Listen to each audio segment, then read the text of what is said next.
படுவாங்களா? ஏயா அந்த மனசு கூட இல்லையா அவனுக்கு? அது ஒரு 300 கோடி செலவாமாயா. துறிஞ்சலாறுல தென்பண்ணை இணைச்சு இங்க இருக்கிற ஒரு 44 ஏரிக்கு கொண்டு வர தண்ணி கொண்டு வர துப்பு அவனுக்கு. நீங்க எதுக்கு ஆளுகிறீங்க? ஆட்சி செஞ்சிருக்கீங்க, எலெக்ஷன் நேரத்தில் எதுக்கா வரீங்க?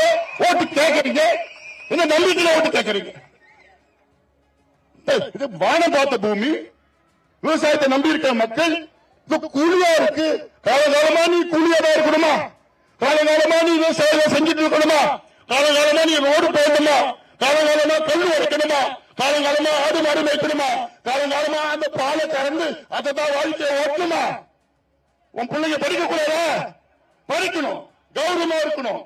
உன் பிள்ளைங்க படிச்சு வேலைக்கு போனா உனக்கு கார் வாங்கி கொடுப்பான், வீடு வாங்கி கொடுப்பான், எல்லா பைக் வாங்கி கொடுத்து சுயமரியாதை வாங்கறதுக்கு ஒரு வழி எதுக்கு? மாம்பழம் சின்னத்தில் நீ ஓட்டு போட்டீங்கன்னா அது உண்மையா நடக்கும். இன்னைக்கு முதலமைச்சர் ஸ்டாலின் அவர்கள் ஆணவத்தில் இருக்கின்றார்கள், அகங்காரத்தில் இருக்கின்றார்கள். என்ன ஆணவம்? காசு போட்டா ஓட்டு போட்டுருவாங்க. அந்த ஆணவத்தில் இருக்கிறாங்க. நீங்க யாருன்னு காமிங்க. இந்த தொகுதியில் உள்ள அனைத்து சமுதாயத்தை சார்ந்தவர்கள் நாம் யார் என்று காண்பிக்க வேண்டும். அந்த பயம் முதலமைச்சர் ஸ்டாலினுக்கு வரணுமா வேணாமா? வரணும். அந்த பயம் வரணும். இந்த பயம் வந்தாதான் அடுத்த மாதமே ஐயோ இந்த எல்லா தமிழ்நாடு மக்கள் எல்லாம் ஒன்னா சேர்ந்துட்டாங்க, இவங்க எல்லாம் ஒன்னா சேர்ந்துட்டாங்க, இனி நம்ம ஓட்டு போட மாட்டாங்கன்னு அடுத்த மாதமே ஜாதி வாரி கணக்கெடுப்பு நடக்கும். அடுத்த மாதமே இடஒதுக்கீடு அமல்படுத்தப்படும். அடுத்த மாதமே இந்த பகுதியில் அட்லீஸ்ட் ஒரு 10 கடைகள் மூடுவாங்க, படிப்படியா கடையை மூடுவாங்க. இல்ல சாரா கடை மூடுவாங்க, இல்ல அவுத்துட்டு மாதிரி ஆயிடும். முடிஞ்சு போச்சு. உங்க பிள்ளைங்களை உங்க தாத்தா உங்க அப்பா உங்க வீட்டுக்காரர் 3 தலைமுறை அழிச்சாங்க. இப்ப உங்க பிள்ளைங்களே அடுத்த தலைமுறை இருக்க பிள்ளைங்களே சாராயத்தை கொடுத்து கஞ்சாவை கொடுத்து அழிச்சிட்டு இருக்கிறாங்க.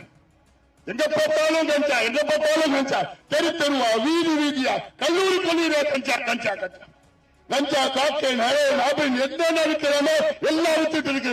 நாசப்படுத்திட்டு இருக்காங்க, தலைமுறைகளை நாசப்படுத்திட்டு இருக்கிறாங்க. இதை கேட்பதற்கு நீங்கள் இருக்கிறீர்கள், நீங்க மட்டும்தான் இருக்கிறீங்க.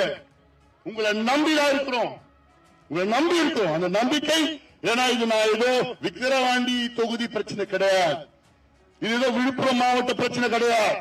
இது தமிழ்நாட்டின் பிரச்சனை.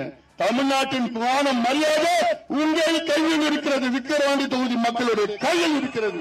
நீ எந்த கட்சியோட இருக்கீங்க, எந்த ஜாதி மதம் இனம் எதையும் பார்க்காதீங்க. இந்த தேர்தலில் மான மரியாதை, தமிழ்நாட்டுடைய மானம் மரியாதை, சுயமரியாதை, சமூக நீதியை காக்க வேண்டும் என்றால் இந்த தொகுதி உள்ள அனைத்து கட்சியும் அனைத்து தரப்பு மக்களும் சேர்ந்து நம்முடைய வெற்றி வேட்பாளர் சி அன்புமணி அவர்களை மாம்பழம் சின்னத்தில் வாக்களித்து அவரை வெற்றி பெற செய்யும் பணியோடு கேட்டுக் கொள்கின்றேன்.